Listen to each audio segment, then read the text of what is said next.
করেছেন, আসলে এগুলো প্রশ্নের সময় এখন শেষ হয়ে গেছে। তারপরেও করেছেন যেহেতু, বলছেন রংপুরের শহীদ আবু সাইদের খুনি। আচ্ছা, আমরা এভাবে না বলি, কথাটা হলো এরকম যে একজন মানুষকে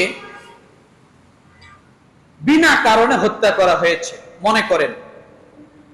প্রশ্নটার উত্তরটা আমি এভাবে দিচ্ছি, একজন মানুষকে বিনা কারণে হত্যা করা হচ্ছে। এখন যিনি হত্যা করেছেন তার যে স্ত্রী আছে তিনি তাকে নাকি ডিভোর্স দিয়েছেন। তা আমি বলি যে ডিভোর্সটা তো দিতে অনেক দেরি হয়েছে, বিয়ের আগেই তো ডিভোর্স হওয়ার কথা। বিয়ের আগেই কেন এই কথাটা বললাম যে হুজুর বিয়ের আগে ডিভোর্স হবে কেমনে? এ ভাই, কোন মানুষ ঘুষ খায়, কোনটা ঘুষের চাকরি আর কোনটা ঘুষের চাকরি না কে না বোঝে বলেন তো? বোঝে না এমন আছে কেউ? কথা বলেন। কোন ইনকামটা হালাল, কোন ইনকামটা হারাম, এটা কি বোঝা যায় না? যায়।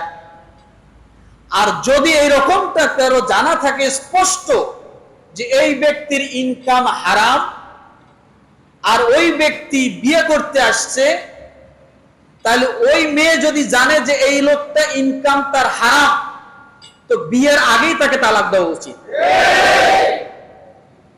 কথাটা কি বলছি বুঝে আসছে? কেন তালাক দেওয়া উচিত? সে জানতেছে এই লোকটার ইনকাম কি হারাম, তা আমি স্ত্রী হয়ে যায় ওর ওই হারাম কেন খাবো? আমার দরকারও নেই ওর স্ত্রী হওয়ার, ওরা আগেই তালাক দিলাম।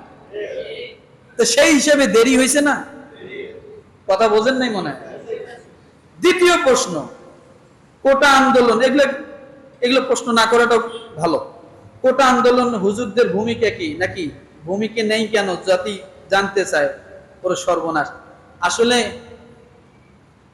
কি বলবো, আমরা তো আসলে এদেশের নাগরিক শুধু ভোটারে, বিশেষ করে হুজুর আমরা যারা আছে, আমরা এদেশের নাগরিক শুধু কি ভোটারে, আর কোন জায়গায় কি আমাদের কোনো আছে কিছু? কথা বোঝেন নাই? আর কিছু আছে? এমন কথা হলো আমাদের তো সরকারি চাকরি এমনিই নাই, কথা ঠিক না? তারপরও কিছুদিন আগে শুনলাম যে এরকম একজন ব্যক্তি বলতেছে বেশ কিছু বিদেশিদের কনফারেন্সে, মানে তাদের সামনে, যে ধর্মীয় গোষ্ঠীরা দেশটাকে এইভাবে বিশৃঙ্খলা সৃষ্টি করছে। কারা কারা? ধর্মীয় গোষ্ঠীরা। তা আমরা নামই নাই, তাতে যদি এই কথা, তা নামলে আর কি হতো? এই জন্য আমরা দূরে আছি। কথা বোঝেননি? তো যাই হোক, কথা এগুলা না, যেগুলো বিষয় নিয়ে সমস্যা হয়েছে আমরা দোয়া করি আল্লাহ যেন সমস্ত বিষয়গুলো উভয়ের মাঝে সমাধান করে দেয়। নাকি বলেন? আমরাও বিশৃঙ্খলা চাই না, অশান্ত চাই না, অশান্তি চাই না, কোনো ধ্বংসযজ্ঞ আমরা চাই না।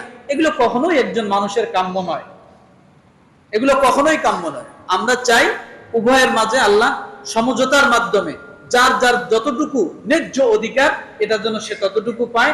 আল্লাহ সে বুদ্ধি বোধয় তাদের সকলের মাথায় যেন দান করে দেয়। সকল বলে আমিন। ও আখির দাওয়ানা আনিল হামদুলিল্লাহি রাব্বিল আলামিন।